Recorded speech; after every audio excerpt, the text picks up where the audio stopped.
Aku tidak ingat lagi dosanya. Aku tidak ingat lagi dosanya. Saudara-saudariku, mari kita kembali ke apa yang terjadi di atas tanah di depan Yesus. Ya.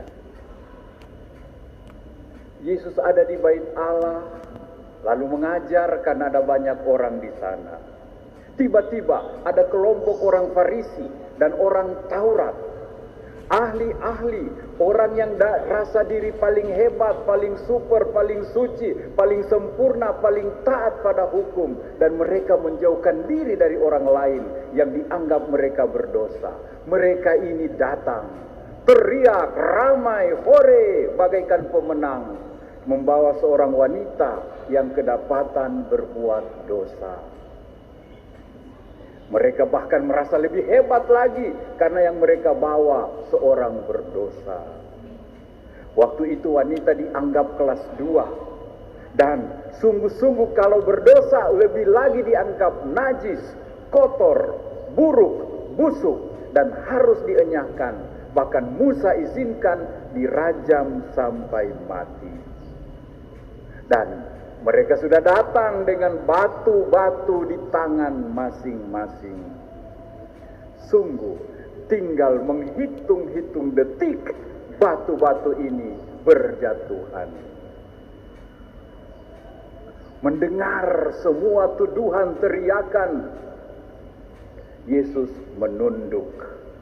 Yesus membungkuk di tanah, dekat pada wanita yang sudah tergeletak tanpa daya, tanpa martabat, tanpa nilai, tanpa suatu harga diri. Dan ketika mereka terus-menerus mendesak Yesus, Yesus berdiri dan dengan hormat, dengan sopan berkata, "Siapa dari kamu yang tidak pernah berdosa, dialah yang pertama melemparkan batu." Lalu Yesus membungkuk, menulis lagi di tanah. Wanita itu tinggal menunggu batu pertama, batu kedua, lemparan pertama, lemparan kedua yang akan siap menimpa dia. Apa yang terjadi? Ternyata orang-orang hebat itu, orang-orang jago, orang-orang yang merasa diri sempurna, kudus tanpa cacat, satu persatu mundur. Sampai tak seorang pun tertinggal. Yesus berdiri dengan hormat menyapa dia. Di mana mereka? Tidak ada yang menghukummu. Jawabnya, tidak ada. Lalu Yesus pun berkata, aku juga tidak. Mestinya aku bisa, sebab aku tidak berdosa. Mestinya aku yang paling berhak merajam engkau, karena engkau berdosa. Tapi aku memilih tidak menghakimi engkau. Aku memilih tidak menghukum engkau. Pergilah, jangan buat lagi. Wanita itu, pendosa yang datang dengan dosa, kini pergi sebagai seorang pendosa tanpa dosa. Wanita ini seolah-olah telah memperoleh harga yang baru, nilai yang baru, martabat yang baru, ciptaan baru. Seperti dialami bangsa Israel dalam bacaan pertama tadi. Yang dikatakan Tuhan melalui Yesaya, lihat aku hendak membuat sesuatu yang baru, yang sekarang sudah tumbuh. Wanita itu berkesempatan memiliki pengharapan seperti Paulus dalam bacaan tadi. Oleh karena Kristus, aku melepaskan segala sesuatu sambil menjadikan diriku serupa dengan Dia. Segala sesuatu kuanggap sampah dan aku mencari kemuliaan di dalam Kristus. Wanita itu bersenandung, merdu seperti pemazmur tadi dan berkata, Tuhan telah melakukan karya besar bagiku. Aku datang sambil menangis dan meratap. Aku pulang dengan tawa ria dan sorak-sorai. Kerahiman, belas kasihan Tuhan membawa pengampunan, membawa pemulihan, membawa pengharapan, kesempatan baru, bahkan membawa kita pada kemuliaan bersama Dia. Saudara-saudariku terkasih, ada seorang anak sekami bertanya kepada saya, Pastor, kenapa dalam kisah itu Yesus menulis di tanah? Apakah itu tidak kotor? Mungkin ini juga pertanyaan kita semua.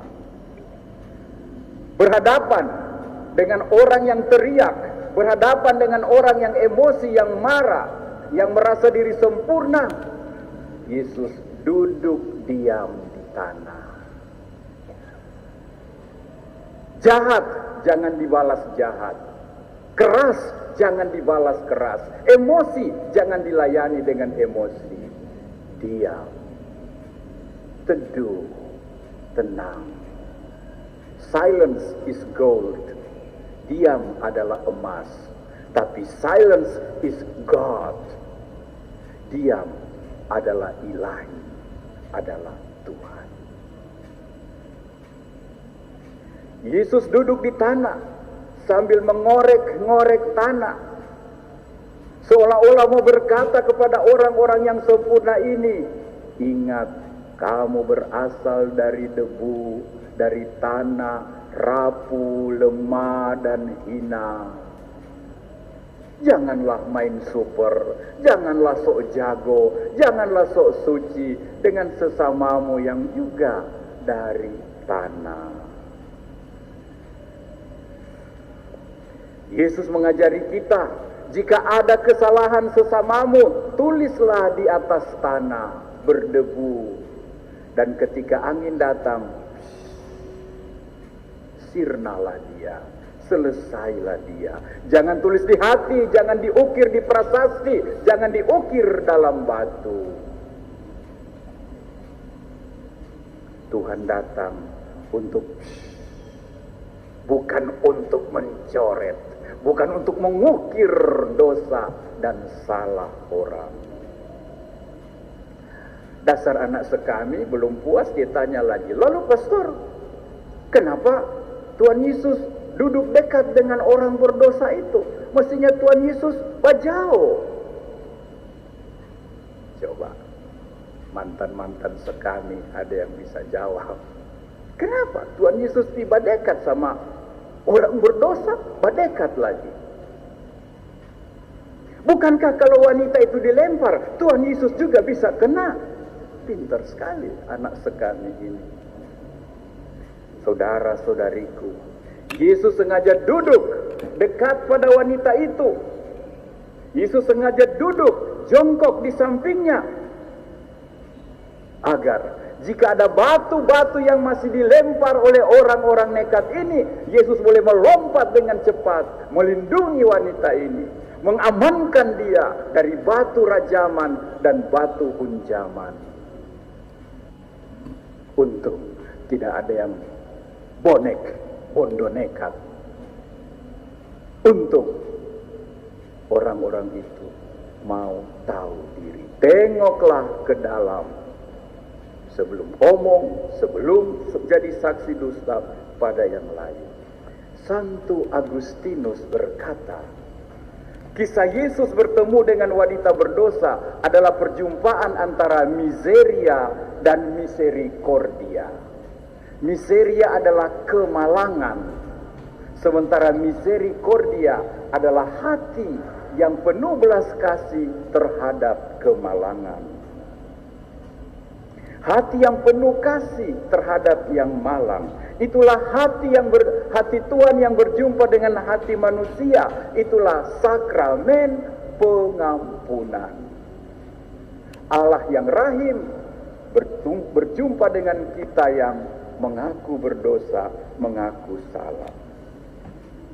Saudara-saudari, sangat mungkin kita pernah memergoki orang berbuat dosa.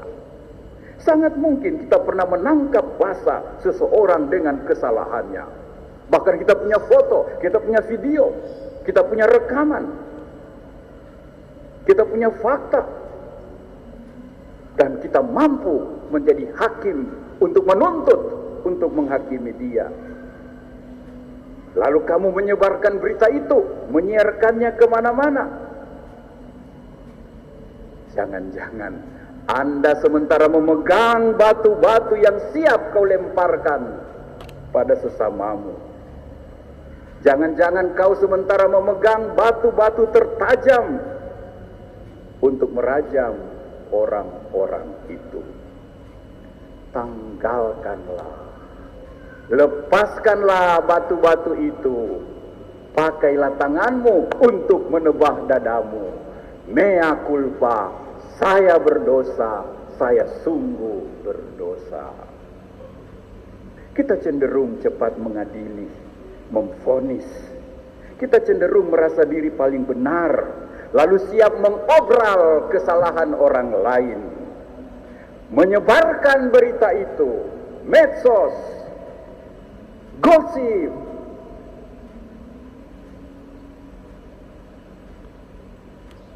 Rasa akan itu orang pesaki hati dipermalukan. So salah ditambah salah lagi. Tuhan beri contoh. Tuhan ingin kita bermiserikordia di hadapan miseria orang lain. Bahkan bantu cari jalan keluar. Serahkanlah penghakiman kepada Tuhan, kata Yohanes bab 5. Janganlah kamu menghakimi supaya kamu tidak dihakimi. Matius 7 ayat 1. Hakimilah dirimu terlebih dahulu supaya engkau tidak dihakimi Tuhan, kata Paulus kepada umat di Korintus. Andai kita merasa seperti orang Farisi, lepaskan batu-batu itu. Andai kita merasa seperti wanita yang berdosa, yang bersalah, datanglah pada Tuhan sedekat mungkin dalam sakramen pengampunan. Dia duduk di depanmu, dia jongkok di depanmu, siap melindungi, mengampuni asal engkau selamat, asal engkau hidup. Dan dengarkanlah dia berkatamu, ego te absolvo, aku mengampuni engkau, aku tidak menghukum engkau. Saudara-saudari, kerap kali kita juga suka menghukum atau menghakimi diri kita sendiri untuk kesalahan masa lalu, untuk kerapuhan, untuk dosa kita masa lalu. Dosaku terlalu berat, aku tidak pantas diampuni. Hidupku sudah sangat memalukan, sudah sangat buruk, tak mungkin lagi aku membaharui. Aku ini sudah tidak bernilai, aku sudah rusak, sudah tidak berguna. Bahkan ada yang jadi putus asa, merasa tidak berguna, lalu ingin bunuh diri, ingin mati saja. Di tahun jubileum ini, di masa prapaskah ini, di tahun pengharapan ini, datanglah kepada Yesus sedekat mungkin. Ceritakanlah, katakanlah kisahmu, dan dengarkan dia berkata, aku tidak menghukum apapun dari masa lalumu. Jangan kau hukum dirimu sendiri. Aku membuat semuanya baru. Engkau yang menangis, aku akan buat tertawa kembali. Pergilah dan jangan buat lagi. Ada seorang imam. Imamnya saleh, jujur, dan terus terang. Dia mengaku, saya sudah beberapa kali mengakui dosaku di masa lalu, tapi saya selalu masih resah dan gelisah. Saya belum yakin Tuhan sudah ampuni sungguh-sungguh, karena dosaku sebagai calon imam sungguh-sungguh tidak pantas. Kebetulan di paroki itu ada KIK, kaum ibu Katolik. Ada satu dari mereka yang saleh, yang suka berdoa, dan dia sering bilang, dalam doa dia sering bercakap-cakap dengan Tuhan Yesus. Nah, pastor ini menantang, ibu, kalau betul-betul kau dalam doa sering ketemu Tuhan Yesus, coba tanya pada Tuhan Yesus, apakah dosa saya waktu terakhir sebelum saya masuk frater? Kita dah bikin sesuatu, coba tanya kalau Yesus masih ingat. Kalau dia tahu, berarti betul yang ketemu kau itu Yesus. Kalau dia tidak tahu, berarti kau tidak ketemu Yesus. Sesudah beberapa waktu mereka dua berjumpa. Pastor ini, sudah, sebab aku dapat dengan apa Yesus. Sudah, pastor. Kok? Apa Yesus bilang? Kita dosa terakhir, apa Yesus bilang?